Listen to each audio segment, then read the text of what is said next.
Today, I want to talk to you guys about 3 different ideas.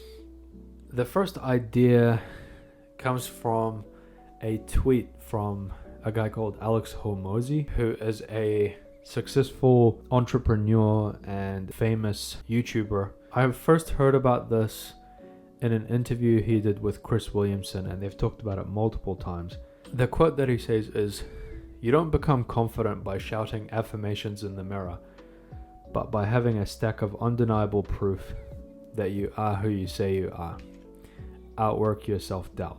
What this quote means is that confidence isn't built on empty affirmations, but through consistent action. So your brain knows the difference between words and actions.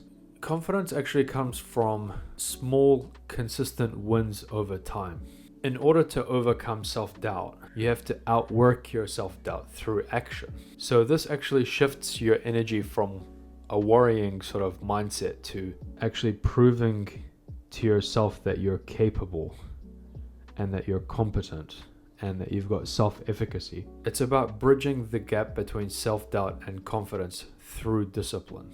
You can actually overcome your doubt by creating evidence. Yeah, I just thought that was like a really cool quote, because I think a lot of people, they become confused about the notion of confidence. Creating a kind of like a mental CV of all of the actions and successes that you've achieved, and looking at that as proof to yourself that you're capable. It quietens that internal voice of doubt, and you can just look at that stack of proof as, okay, I am capable, I am worthy. So I thought that was really cool.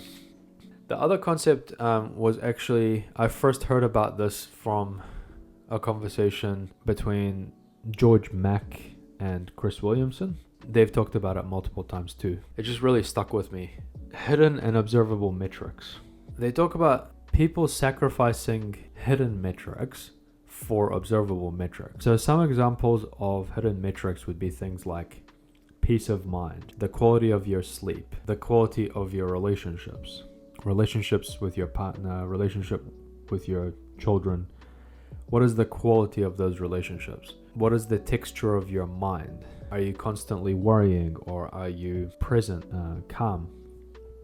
So those are all hidden metrics. Observable metric would be something like money, status, how many trips you've had over the last 12 months, or how many followers you have on Instagram.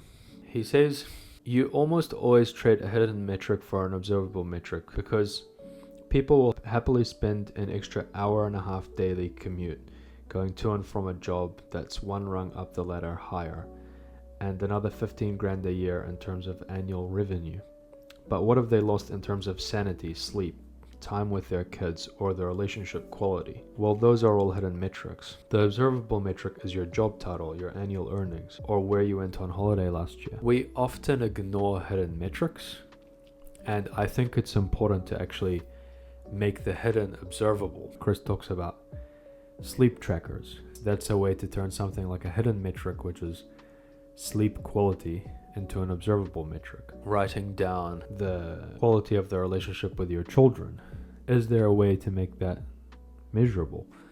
And is there a way to improve the hidden metric? So I thought that was a very interesting idea. I'm currently working as a doctor. I'm 34 years old, and I spent my late teens and most of my 20s working extremely hard to become successful.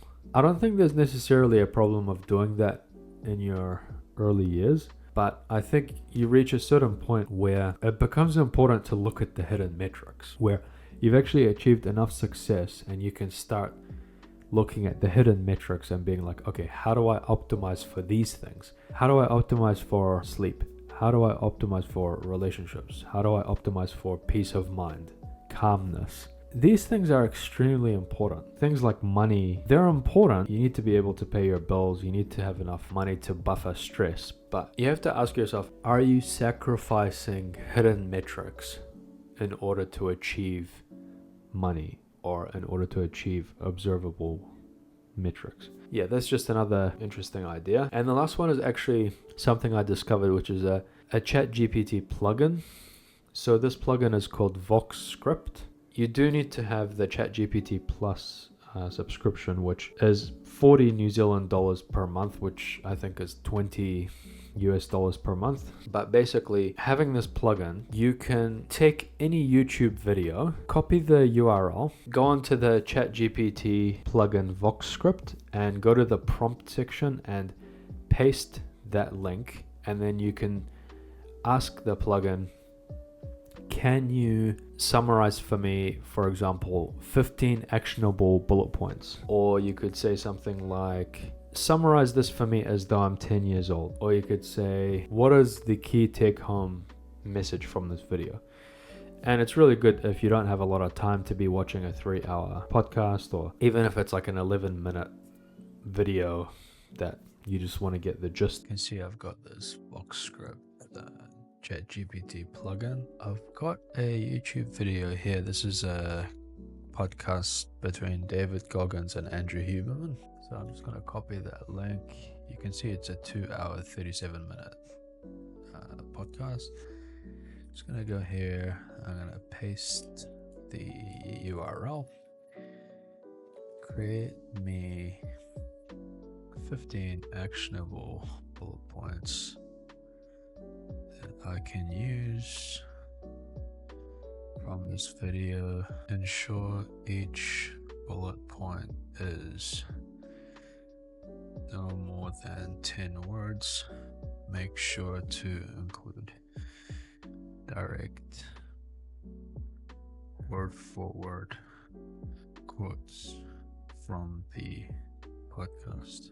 Alright, so let's see what it comes up with. Okay, so you can see here it's come up with 15 points, 15 actionable bullet points derived from David Goggins' insights. So you can see it just saves you a lot of time, and you can actually have a conversation with it. You can ask it to explain things to you as though you're 5 years old, 10 years old. You can ask it to expand, give me more information on the first point. So it's very useful, and yeah, you can use it for like 10-minute videos, 2-hour, 3-hour. It's quite impressive. There are other YouTube summarizers. Like, I've used a variety of different YouTube summarizers. There's one called Atify, which is really, really good. But this one is actually part of the ChatGPT ecosystem. It's just more convenient if you're a frequent user of ChatGPT. And also it uses the power of ChatGPT. Like, it's extremely efficient, extremely accurate. You can ask it specific quotes. So anyway, I'll put the link in the description of the video, but you should definitely try this one out. Anyway, if you found this video helpful, or if you like the idea of having various insights summarized to you from various sources, actionable life advice, life hacks, daily wisdom, practical knowledge, yeah, definitely like this video for the algorithm and definitely subscribe. Anyway, I'll catch you guys in the next one. Peace.